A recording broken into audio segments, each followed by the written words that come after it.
Hello bachcho, let's read a question. A question says that 0.5 mole of S8 and 0.5 mole of P4 have same number of polyatomic molecules. सबसे पहले इस question को solve करने से पहले हम अपने इस क्वेश्चन का जो की कॉन्सेप्ट है वो समझ लेते हैं. सो हमारे क्वेश्चन में जो की कॉन्सेप्ट लगता है वो आता है from the topic mole concept. So mole concept हमें बताता है that one mole of any substance, किसी भी सब्सटेंस का अगर मैं वन मोल लेती हूँ then it contains 6.022 multiplied by 10 raise to the power 23 molecules बोल दीजिए, एटम बोल दीजिए, कंपाउंड है तो मॉलिक्यूल्स हो जाएंगे. अगर आपका इंडिविजुअल एटम है यानी मान लीजिए एक मोल अगर मेरे पास कार्बन होती तो उसमें एटम्स हो जाते. यहाँ पे बात मॉलिक्यूल्स की चल रही है.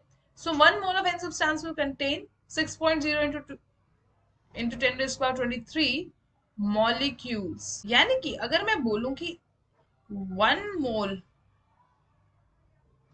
ऑफ S8 में कितने मॉलिक्यूल्स होंगे S8 के, it will be 6.022 multiplied by 10 raised to the power 23 molecules.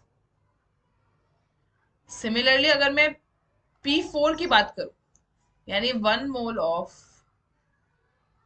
P4, इसमें भी कितने होंगे 6.022 multiplied by 10 raise to the power 23 molecules. अब बात है 0.5 मोल की, यानी 0.5 मोल ऑफ S8 में कितने मॉलिक्यूल्स होंगे 6.022 multiplied by 10 raise to the power 23 multiplied by 0.5, इतने तो मॉलिक्यूल्स होंगे. So this will come out to be 3.011 into 10 raised to the power 23 molecules. Similarly, 0.5 mole of P4, इसमें कितने होंगे 6.022 into 10 raised to the power 23 multiplied by 0.5.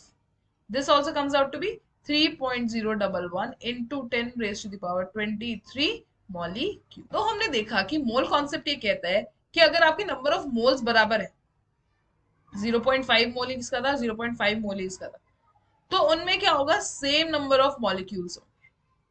So my statement भी यही बोलती थी that 0.5 mole of S8 and P4 have same number of polyatomic molecules. So this statement stands. I hope you understood it well. Best of luck.